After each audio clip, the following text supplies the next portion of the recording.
Ok, pessoal? Agora eu vou tentar mostrar para vocês que quando o número de passos n é muito grande, o valor médio deste bicho aqui tende a zero. Tá? A gente já viu o caso com n igual a 8, né? N igual a 4. Vamos começar a aumentar o valor de n. Então aqui tem o R20. Tá? Então o átomo começa aqui, tem o R1, R2, R3. Então ele fez um caminho longo, né? Chegou até aqui. O deslocamento médio, R20, é este vetor vermelho. E neste lado aqui da figura eu estou mostrando todos os vetorizinhos com a mesma origem. Tá? Depois vamos fazer para n igual a 50 passos. Novamente eu tenho, né, vários deslocamentos. O átomo caminhou bastante pelo seu material. No final ele chegou até aqui. Eu tenho aqui o R50. E aqui estão todos os vetores com a mesma origem. R100. Novamente, né, ele começa aqui, vem aí, anda aleatoriamente, chega até aqui. N igual a 200, começa aqui, caminha pra caramba, chega aqui, R200. R500, de novo, né, 500 vezes ele andou, percorreu um monte de lugares do espaço, mas no final das contas ele chegou até aqui. E este daqui foi o deslocamento. Perdão, ele começou daqui, né, chegou até aqui. Este aqui foi o deslocamento médio R500. E aqui eu estou mostrando todos os vetores com a mesma origem. O que vocês percebem com isso? Né? Veja que quando eu comecei lá com n igual a 20, eu tenho estes vetores, tenho um monte de lugares, né, um monte de direções nas quais o átomo não se deslocou, essas regiões onde não tem vetor, o átomo não se deslocou naquela direção. Mas à medida que vai aumentando o n, mais e mais direções vão sendo utilizadas pelo átomo para se deslocar, né? Aqui em n igual a 500, ó, praticamente ele usou todas as direções possíveis, com exceção de alguns pequenos gaps aqui, né? Uns pequenos vãos.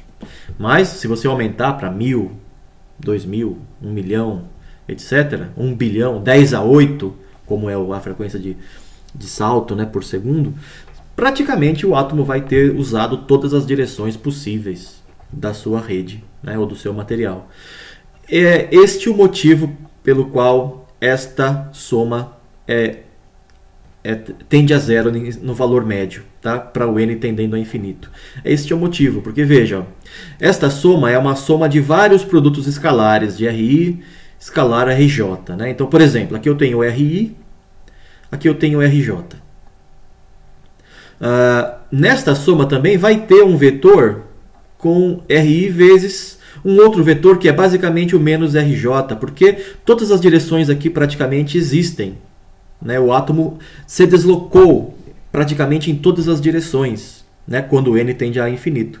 Então eu vou ter um produto Ri vezes RJ e vai ter um outro produto aqui nessa soma, né, de Ri vezes esse outro vetor que é praticamente menos RJ. Esses dois se cancelam, né? Ri vezes RJ, Ri escalar com RJ, é menos Ri escalar menos RJ. Né? Os dois são iguais, então você soma dois termos com sinais opostos, eles se cancelam. Então vão se cancelando nesta soma 2 a 2. E no final das contas, né, você está somando um número subtraindo, soma e subtrai, no final das contas você vai ter zero.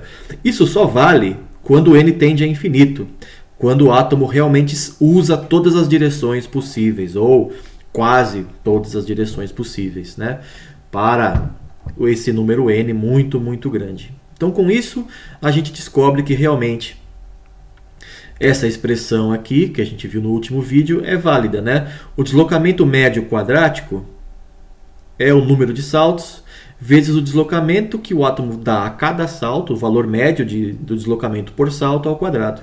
N R barra ao quadrado.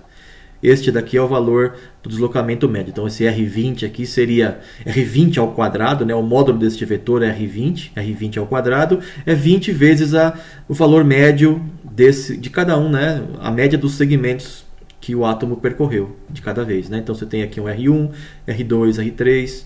Você soma todos os módulos, divide por 20 para achar o valor médio. Aí eu levo ao quadrado para achar o R barra ao quadrado, né? Multiplica por 20, você tem o deslocamento quadrático médio, Rzão n ao quadrado. Bom, aí a gente tem agora a condição de calcular uma nova aproximação. Depois eu volto para isso, tá? Uma nova aproximação para aquela estimativa que eu fiz no primeiro vídeo, né? aquela estimativa tosca que eu fiz no começo dessa aula, em que o átomo percorria 3 metros em 60 segundos, né? Agora a gente tem uma outra maneira de escrever, porque veja, qual é o deslocamento médio de um átomo após 1 minuto com frequência de salto 10 a 8 segundo a menos 1, num material em que a distância média percorrida por salto é de 5 angstrom? Né? A gente viu que antes, se fosse sempre em linha reta na mesma direção e de sentido, seria 3 metros. Agora, é um pouco diferente, né? Porque o deslocamento médio após n saltos é r barra raiz de n. Por quê? Né? Porque o valor médio quadrático, o rn médio ao quadrado, é o n rzinho barra ao quadrado. Então você tira a raiz quadrada, né? O valor médio do deslocamento é o deslocamento a cada passo, a cada salto, raiz de n, número de saltos, como eu descrevi aqui. E aí você substitui os valores, né, para um ΔT de 60 segundos, o n é o gama ΔT, né, ou seja, número de saltos por segundo, vezes o tempo, 60 segundos, eu vou ter 6 vezes 10 a nona saltos em 1 minuto. E aí eu multiplico isso por raiz, né, multiplico o A, né, que é o valor médio a cada salto, 5 angstrom, vezes a raiz do N.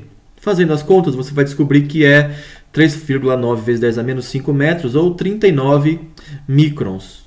Tá? Um valor bem mais coerente, né? Então, em 1 minuto, o átomo vai ter se deslocado de 39 microns. Né? Mas, obviamente, que a gente não sabe em que direção esse átomo se deslocou. Né? Ele foi se deslocando aleatoriamente, né? Cada salto ele variava a direção. E no final das contas ele terminou em algum lugar. Eu não sei em que direção ele terminou. Né? Por exemplo, aqui quando a gente fez a conta com n igual a 500, ele terminou aqui nesta direção. Né? Mas poderia ter terminado em qualquer outra, eu não sei. Né? Eu sei só que a distância média onde ele foi parar, do primeiro ponto, né? Esse R500 aqui, por exemplo, né? Eu sei qual é o valor médio deste vetor em módulo, né? Qual é o valor médio do módulo deste vetor, mas não sei em que direção ele aponta. Tá? Então, nesse caso, eu sei que o meu átomo estará, em média, a 39 microns do ponto de partida, mas eu não sei em que direção ele foi parar. Tá? Essa é a ideia, gente. Vamos fazer uma simulação. Deixa eu deixar isso. Então, vamos fazer assim. Vou deixar essa parte para o próximo vídeo, tá? Para simulações, para vocês tentarem enxergar isso de uma maneira um pouco melhor, tá? Mas por enquanto é isso aí. Até daqui a pouco, então. Valeu.